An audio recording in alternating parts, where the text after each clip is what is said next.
En commune Nyanzalake, le dialogue inter-burundais qui a eu lieu ce jeudi était présidé par Monseigneur Justin Zoïsaba, président de la Commission nationale du dialogue inter-burundais. La plupart des intervenants ont demandé qu'il y ait la révision des articles se trouvant dans la Constitution du Burundi et les accords d'Arusha qui ont été à la base de la crise politique au Burundi.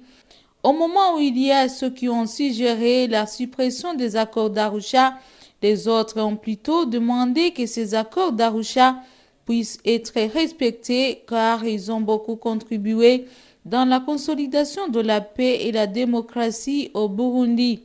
Les autres ont sollicité que les personnes ayant une double nationalité ne pourraient pas occuper les postes politiques.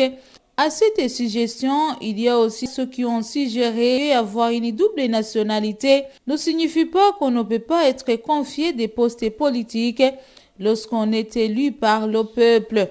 La réorganisation des activités des sociétés civiles, la suppression des partis politiques qui n'ont pas de militants sur la scène politique sont aussi des interventions de la plupart des participants. Ce dialogue inter-burundais a eu lieu aussi ce vendredi en commune Mabanda, à côté de la révision de certains articles de la Constitution et des accords d'Arusha. Les autres interventions sont liées notamment au retour de la peine capitale au Burundi. Mais à cette même suggestion, il y a ceux qui ont dit que les coupables seraient des innocents. Alors, disent-ils, il ne faut pas retourner cette peine au Burundi.